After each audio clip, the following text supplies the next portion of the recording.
Ambiance là que je vais t'installer sur un petit tabouret chaud. Tu connais le principe de l'émission. Voilà, vite fait. Marie-Jo, j'entends souvent dans des coins, bon, je vais pas me jouer les tadis, tapita, mais il paraîtrait que tu serais justement une enfant de bonne famille, enfant d'une famille aisée. Donc, je dis, tu ne forcerais pas trop dans ta carrière, puisque tu roules déjà Carole, du genre, tu es une fille qui n'a pas faim. Enfant de bonne famille, oui, bonne famille parce que ma famille a des valeurs chrétiennes qu'elles m'ont transmises.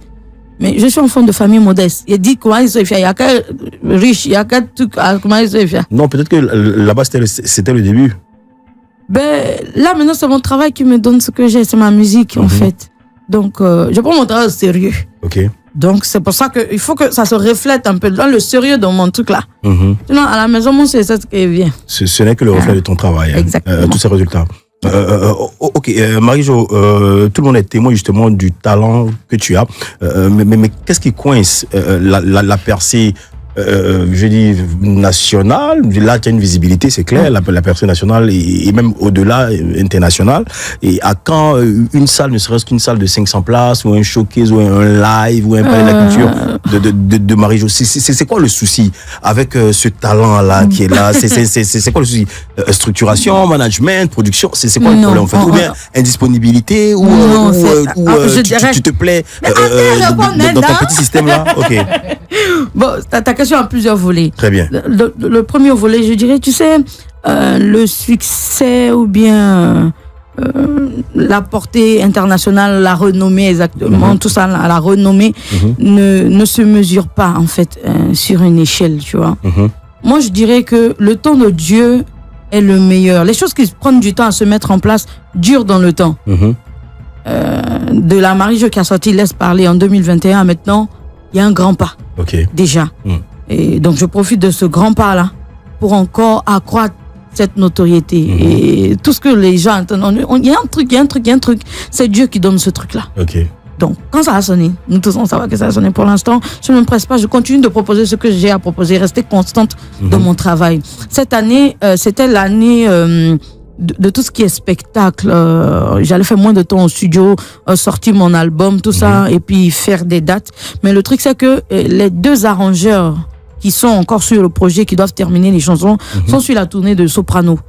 Donc, ce qui fait que ça coince un peu dans la sortie de l'album. Mais je peux pas te donner un album décousu où les chansons sont pas encore totalement prêtes. Et en majorité, les chansons sur lesquelles je me suis concentrée pour faire la promo de l'album sont encore les chansons qui sont pas encore terminées. Donc, je préfère, là, pour rester constante, sortir des singles encore, mais qui figureront sur l'album. On a prévu une date de spectacle, mais avec... tu sais, quand tu viens...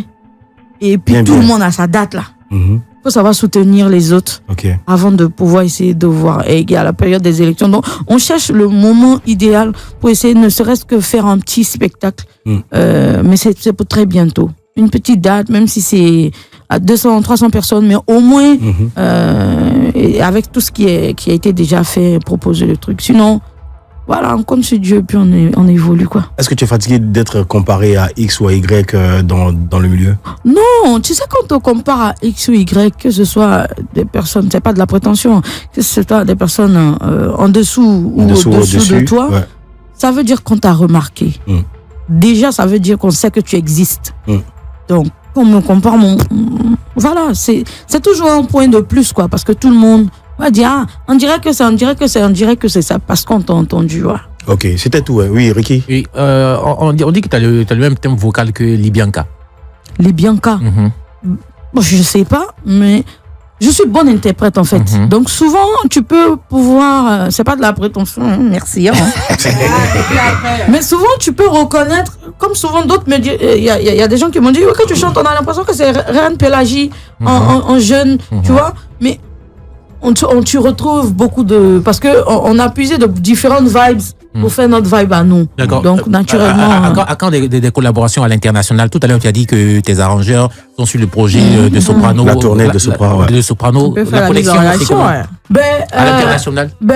Déjà à l'international, j'ai sur mon album, je l'avais annoncé depuis quelques temps, j'ai un featuring avec un artiste marocain et on a préparé une chanson pour célébrer, depuis avant même la CAN, pour célébrer cette entente-là entre la Côte d'Ivoire et le Maroc. D'accord. Donc ça c'est sur l'album pour les collaborations internationales et pour les collaborations locales, vu que c'est pas encore terminé les chansons, officiellement je le dis ici, il y a une chanson avec Miedia.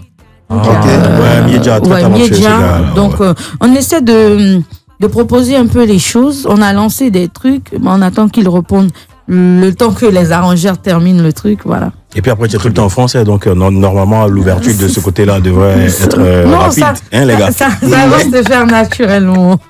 Ok. Allez, Marie-Jo, l'actualité, c'est ça travail. L'actualité, c'est...